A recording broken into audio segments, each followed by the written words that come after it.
हवलदार बहादुर। थाने में। साहब अंदर हैं? हाँ, अखबार वालों से बात कर रहे हैं, बहुत गुस्से में हैं, अंदर मत जाना। इंस्पेक्टर खड़क सिंह प्रेस रिपोर्टर्स के सवालों का जवाब देते हुए काफी झल्लाया हुआ था। मैंने आप लोगों को बता दिया है ना कि डाकुओं की पहचान हो चुकी है, हम उन्हें जल्द ही गिरफ्तार कर लेंगे। डाकुओं की पहचान हो गई है? कौन है वह? ये उधम सिंह के गिरोह का काम है। उसके साथ रंगा उर्फ मोटा और बिल्ला उर्फ गंजा भी बैंक डकैती में शामिल है। पुलिस उन तीनों की तलाश कर रही है। तभी सर, मैं बैंक डकैती के बारे में कुछ बताना चाहता हूँ। तुम यहाँ क्यों आए हो? जाकर अपनी छुट्टी मनाओ। सर, वह डाका मेरे सामने पड़ा था, मैंने डाकुओं को देखा था। क्या क्या देखा आपने? 3 डाकू थे, एक लंबा, दूसरा मोटा, तीसरा गंजा। उन्होंने गोलियां चलाई और बैंक की रकम लेकर एक सफेद मारुति में भाग गए।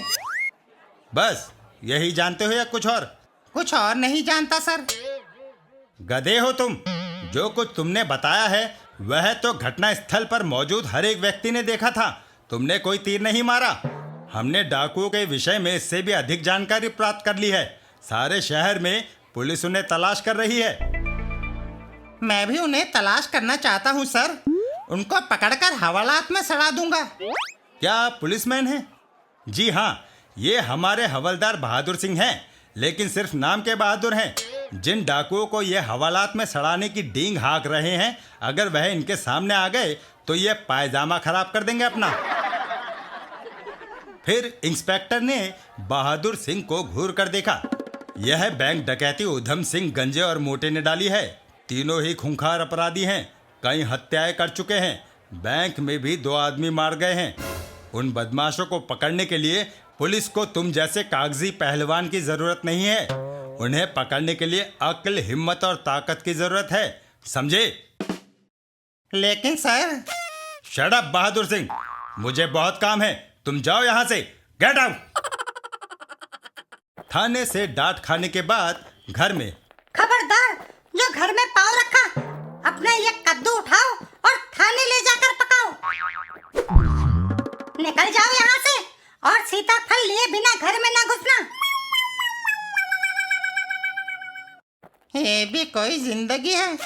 थाने में खड़क सिंह की खटखट और घर में उस मोटी पत्नी की मार और फटकार।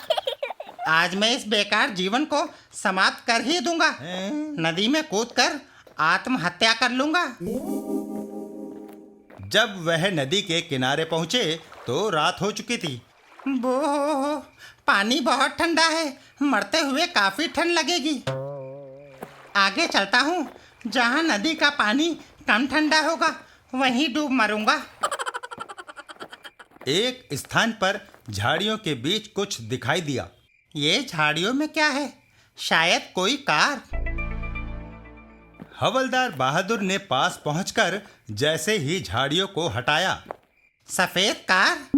ओह, ये तो वही कार है जिसमें डाकू भागे थे। कुछ सोचकर हवलदार बहादुर घने जंगल में आगे बढ़ चले। इसका मतलब है वो डाकू इसी जंगल में छुपे हुए हैं। अभी देखता हूँ उन्हें हवालात में सड़ा दूंगा। थोड़ी दूर जाने पर अरे, मकान लकड़ी का बना हुआ है, काफी पुराना भी है।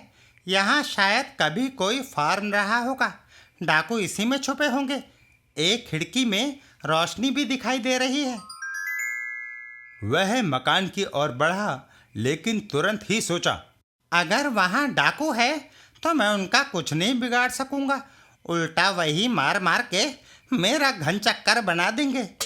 इसलिए इंस्पेक्टर खड़क सिंह को सूचना देनी चाहिए। जंगल से निकलकर वह मुख्य सड़क पर आ गया।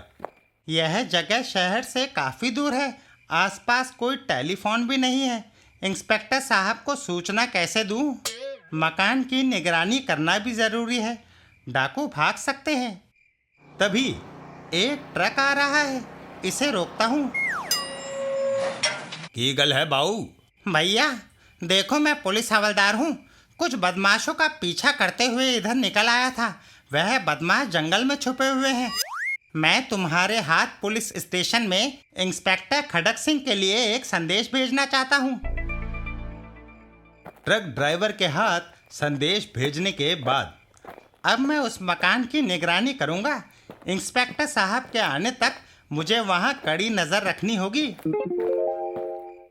मकान के निकट पहुंचते ही अपने हाथ ऊपर उठा लो प्यारे, और खामोशी से मकान की ओर चलते रहो।